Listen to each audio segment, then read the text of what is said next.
Queridos espectadores, bienvenidos al Museo del Quijote, un lugar de visita esencial en cualquier época del año, pero más aún en esta semana, en la que el 23 de abril celebramos el Día del Libro.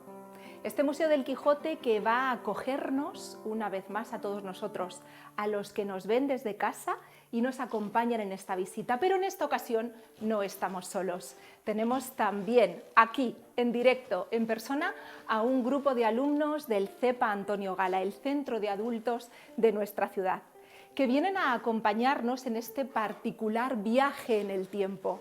Un viaje en el que visitaremos la Alemania medieval del siglo XV, donde Johannes Gutenberg tuvo una idea brillante que revolucionaría el saber y la repercusión de las obras literarias. Daremos un salto en el tiempo al Madrid del siglo XVII y viajaremos a la imprenta de Juan de la Cuesta, el impresor que permitió que viera la luz aquella edición príncipe de la obra más internacional y universal de todas las literaturas, Don Quijote de la Mancha.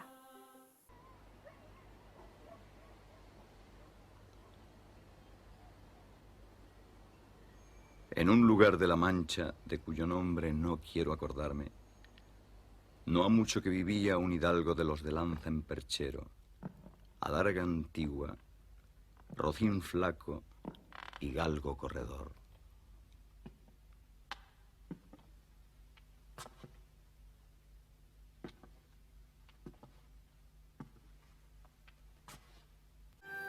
Estamos ahora mismo en la recreación de la imprenta madrileña del siglo XVII de Juan de la Cuesta. Esta imprenta donde ve la luz la primera edición de Don Quijote de la Mancha.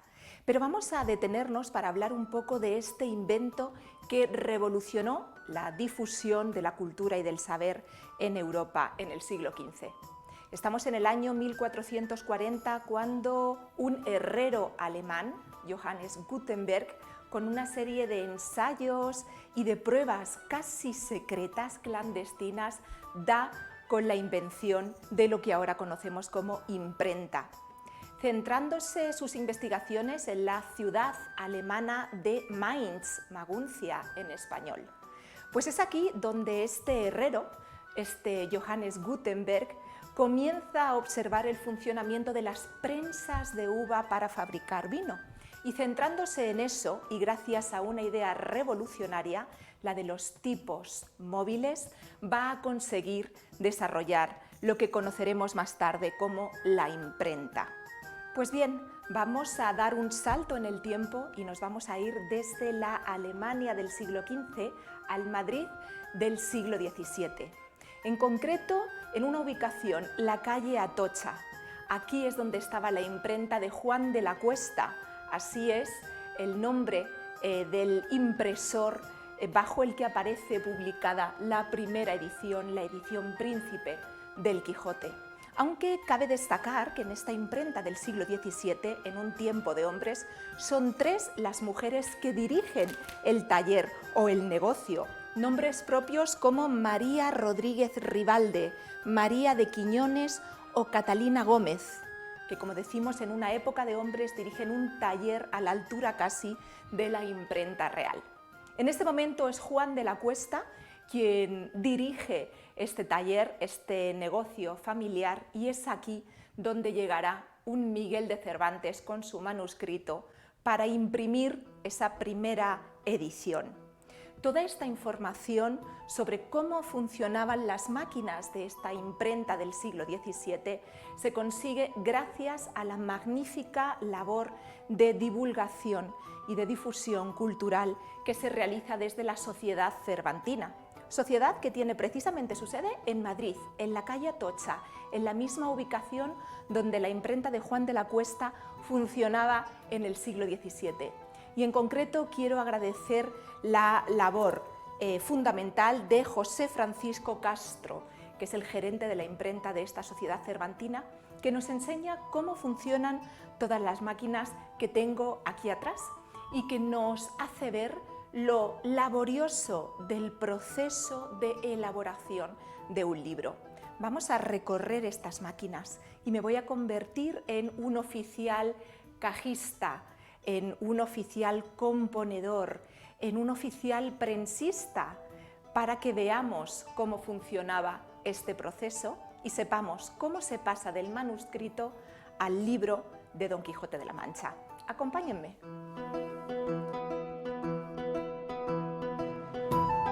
Imaginemos que estamos en Madrid, año 1604, y es precisamente ahora cuando Miguel de Cervantes llega a la imprenta de Juan de la Cuesta con un manuscrito, el manuscrito de su puño y letra, en el que se ha escrito la maravillosa historia del ingenioso hidalgo Don Quijote de la Mancha. Para pasar de este tipo de letra a por tanto de un manuscrito a una letra ya impresa, en la imprenta tienen que hacer una serie de trabajos. Cuando el encargo es aceptado por parte del impresor, lo que tendremos es a un Miguel de Cervantes totalmente pendiente de todo el proceso.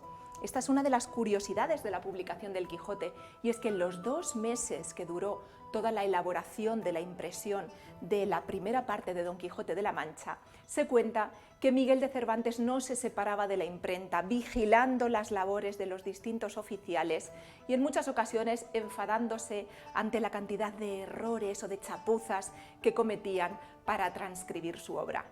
Pero lo cierto es que llega el manuscrito, se lee y comienza la labor de elaboración del libro, empezando por el oficial cajista. Y es que en estos pequeños cajones, en estas cajitas, tenemos este invento que revolucionaría la imprenta y la forma, decimos, de transmitir el saber en Europa, que son los llamados tipos móviles. Un tipo móvil no era otra cosa que un bloque de metal con una letra esculpida en relieve y que además en la mayoría de las ocasiones era necesario esculpirla de alguna forma a la inversa para que a la hora de imprimirla esa forma fuese la adecuada. En casos como la O no se ve, pero en casos como la G, la R o la B, vemos claramente cómo estos tipos móviles tienen las letras así. La elaboración también depende de Gutenberg, que decide hacer primero una especie de molde de madera en el que la letra es tallada, como decimos, a la inversa. Este molde de madera se rellena de metal líquido, de aquí la importancia de sus conocimientos como herrero, y es así como se elaboran estos tipos móviles. Pues bien, el oficial cajista tiene uno de los trabajos más laboriosos que podríamos decir, y es que letra a letra va componiendo todo el texto, palabra por palabra, línea por línea, y lo compone gracias a algunas herramientas que vemos aquí.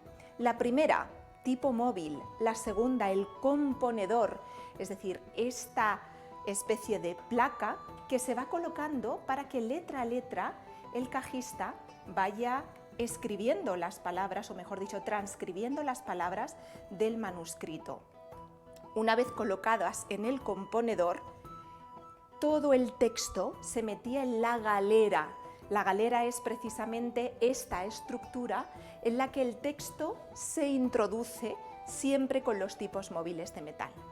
Pues bien, una vez introducidos, en la galera se añaden ciertos bloques para fijar el texto y que de alguna forma no se mueva, porque será sobre este texto en metal sobre el que se deposite la tinta que tendrá que impregnarse más tarde en el papel. Pero lo cierto es que aquí acaba la labor bastante ardua de este primer oficial, del oficial cajista, en transcribir letra a letra todo el texto, en llenar el componedor, en llenar las galeras y en formar esas primeras galeradas, es decir, el tramo de texto que ocupa una galera. Una vez que estaban inmovilizadas, llegaba el siguiente oficial para hacer la segunda parte del trabajo. Vamos a conocer ahora al oficial batidor.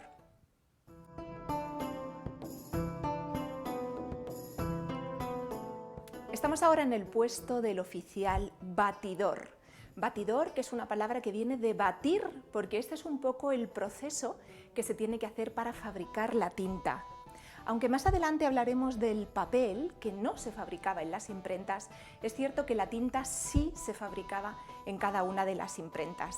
Y además era una especie de fórmula secreta que los impresores se guardaban muy mucho de mantener, como decimos, en secreto, porque la calidad de esa tinta iba a ser determinante para la calidad del trabajo final.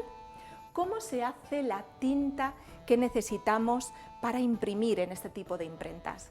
Pues lo primero que tenemos que hacer es diferenciar entre el uso de la tinta china que conocemos, que es una tinta negra muy líquida, ideal para escribir a mano, para mojar la pluma en el tintero, para que la pluma deslice sobre el papel y para que pueda impregnar el papel, de la tinta que se necesita para imprimir con imprenta, no para escribir a mano.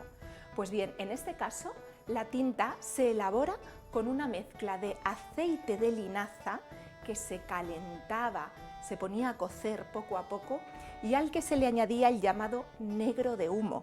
El negro de humo no era ni más ni menos que un hollín machacado, triturado. Con esta mezcla bien batida, de ahí el oficial batidor, lo que se conseguía era una tinta negra, pero con una textura mucho más densa que la tinta china que conocemos, algo parecido a lo que sería el betún.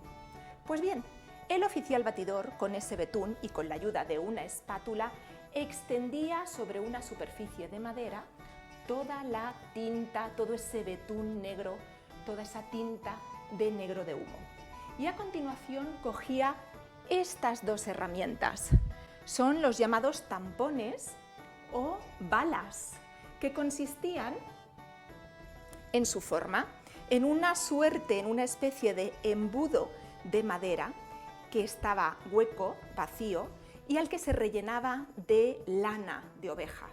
Una vez rellenado de lana de oveja, se le ponía en la superficie una piel que tenía que quedar bien tensa para que no hubiese ningún tipo de arruga que pudiese dificultar a la hora de impregnar la tinta. Pues bien, esta piel se comenta que en ocasiones era incluso elaborada con piel de perro, por ser una piel especialmente poco porosa y muy adecuada para este tipo de trabajos. Una vez que este betún, esta tinta, el oficial batidor la había extendido una fina capa sobre la madera, con estas balas lo que se hacía era impregnarlas y se impregnaban de forma que se depositaban sobre la tinta y en movimientos circulares se impregnaba toda la bala. Para repartir perfectamente esta tinta y para que no quedase ningún grumo, después entre ellas las balas volvían a frotarse para, como digo, romper los grumos y que la tinta estuviese repartida de la forma más uniformemente posible. Y entintadas las dos balas, se acudía a estas galeras, es decir, a esta zona donde ya tenemos nuestro texto, y si imaginamos que está compuesto todo el texto, el batidor lo que hacía era impregnar con la tinta en movimientos circulares y presionando, nunca arrastrando, sino presionando firmemente todo el texto. Claro, lo que tenemos que tener en cuenta es que cuando el batidor impregna de tinta toda esta superficie, hay tinta tanto en los tipos móviles, que son los que queremos marcar, como en el resto de zonas, de forma que al poner el papel sobre toda esta superficie podríamos tener lo que son los márgenes sucios, entintados, pero también para esto tenemos una solución en la siguiente máquina que veremos. Dejemos al oficial batidor y avancemos hasta el oficial prensista.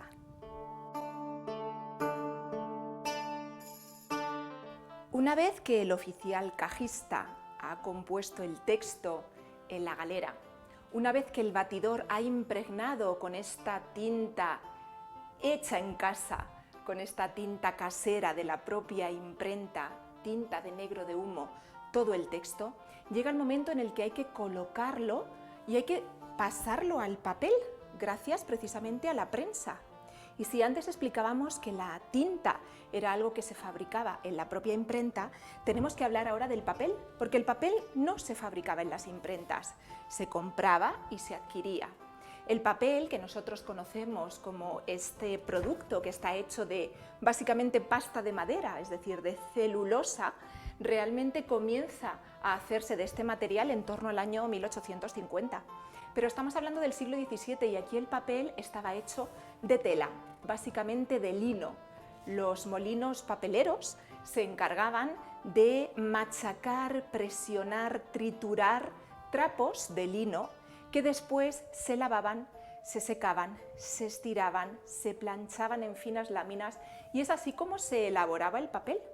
Por tanto, con este papel de lino y con este texto ya entintado por el batidor, le llega el momento al oficial prensista, que lo que hace es lo siguiente: se coloca sobre este carro, es un elemento que dispone de un sistema en el que con unas ruedas entra y sale de la prensa, se coloca, como decimos, el texto, las galeradas. Todo está absolutamente entintado y aquí tenemos la parte superior con el tímpano, así es como se llama esta tapa. En el tímpano se coloca el papel sobre el que se va a imprimir el texto que hemos seleccionado. Como decíamos, el problema es salvaguardar unos márgenes limpios del resto del texto que sí que queremos que aparezca con la tinta. Y para eso usamos esta especie de plantilla llamada frasqueta.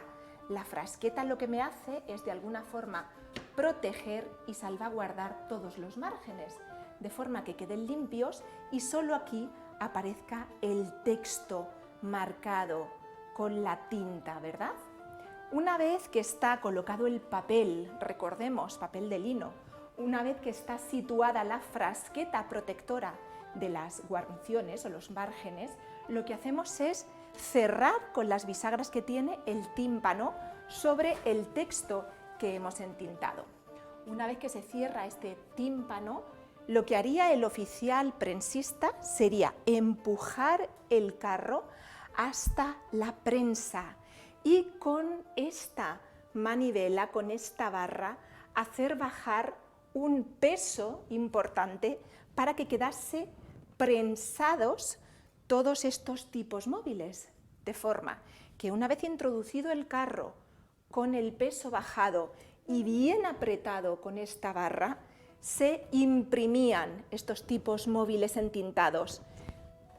Se deshacía de nuevo todo lo que se había hecho y lo que obteníamos ya sería la página o las páginas de este pliego de papel. Y es aquí donde termina la función del oficial prensista. Le llega de nuevo el turno al batidor, este que nos había entintado todo, porque también a él le toca la parte de deshacer toda la galera, deshacer todo el texto y tipo por tipo recuperarlos, lavarlos, limpiarlos muy bien y secarlos para devolverlos de nuevo al oficial cajista, que sigue montando otros textos. Imaginemos, no perdamos de vista, que esta primera edición del Quijote, lo que se llama la edición Príncipe, de ella se imprimieron de una tirada 1800 ejemplares, que era una barbaridad para la época. Imagínense el trabajo absolutamente artesano que hay detrás de todo este proceso. Pero continuemos, que aún nos quedan más cosas por descubrir.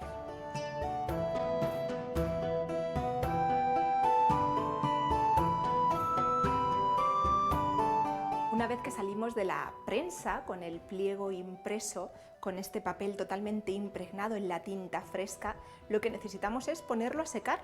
Y como si de una prenda de ropa recién lavada se tratase, en las imprentas había una zona de tendedero, de secadero, donde normalmente los mozos ayudantes eran los que se encargaban de pliego a pliego ir colocando las distintas páginas para que esa tinta terminase de secar al aire y pudiese después manipularse para llegar hasta el librero.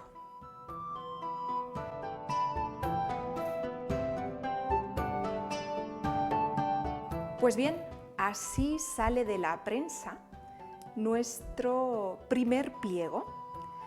Pliego, por cierto, una palabra muy curiosa para hablar de este papel, y es que la palabra viene porque el papel sobre el que se imprime y con el que se va a hacer el libro debe después plegarse, de ahí que lo llamemos pliego.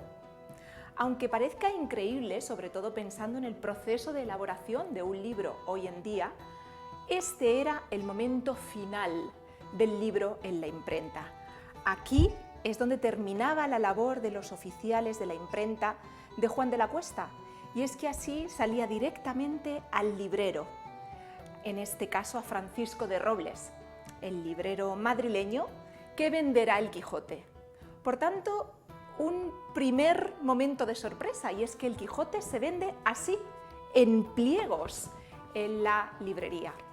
Ahora bien, si la persona que lo compra, el comprador, decide que quiere convertir esto en un libro y quiere encuadernarlo, lo que ha de hacer es llevarlo a un encuadernador, otro oficio, otro taller totalmente distinto y al que hay que sumar el precio.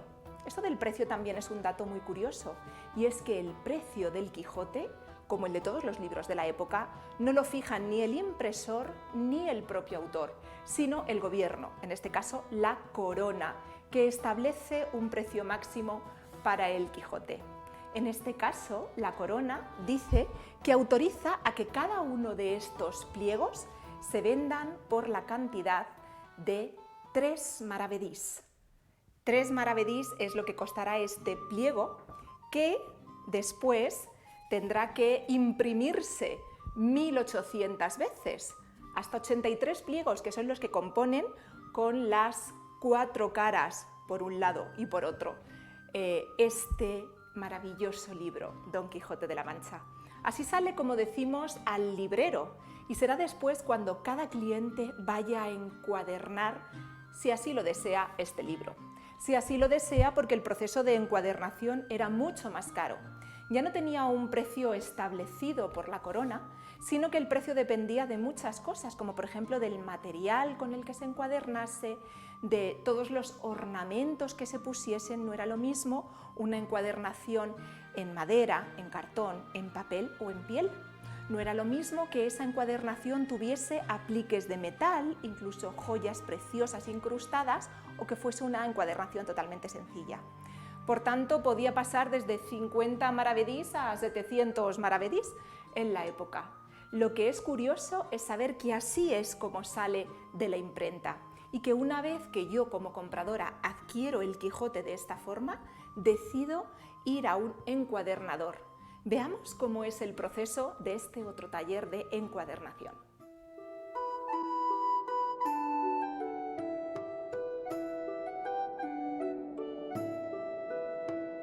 Estamos en un telar de encuadernar, y lo que estamos viendo es cómo todos estos pliegos son literalmente cosidos con aguja e hilo, en este caso aguja y cuerda, a este telar, cosidos por la zona de lo que llamaríamos después el nervio. Pues bien, una vez que va pliego a pliego, cuadernillo a cuadernillo, cosiéndose, estas cuerdas se anudarán y se cortarán. De ahí que cuando nosotros cogemos un libro, lo primero que vemos es una suerte de costura, una costura tal cual en la zona de los nervios, del lomo. Una vez que está cosido el libro, y antes de colocarle las tapas, lo que se hace es cortar los márgenes de las hojas, y siempre en este orden, es decir, primero se cose y después todos estos bordes que aquí vemos de forma tan irregular, una vez cosidos es cuando son cortados. Si lo hiciésemos al revés, correríamos el riesgo de que quedase irregular la longitud o la anchura de estas páginas. Por eso primero coser, fijar bien la zona del lomo y después cortar para que quede perfectamente cuadrado. De ahí que esta parte del libro se llame el lomo, pero estas otras 3 partes, donde vemos los bordes de las páginas, se llamen los cortes, precisamente porque son cortados al final del proceso.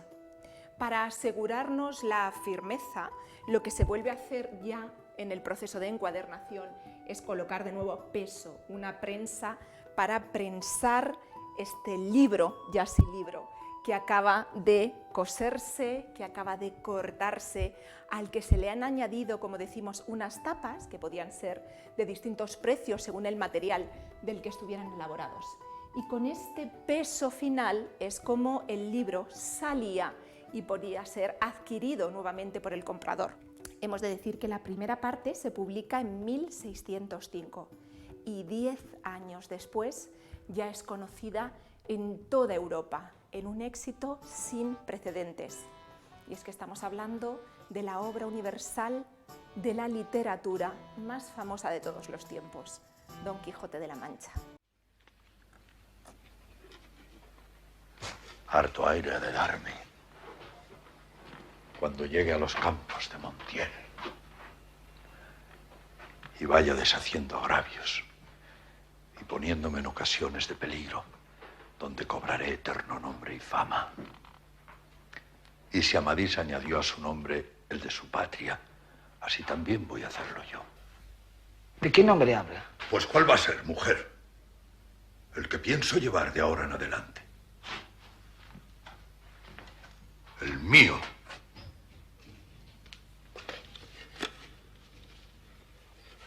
El de Don Quijote de la Mancha. Pues queridos alumnos, queridos espectadores que nos están viendo y escuchando también desde casa,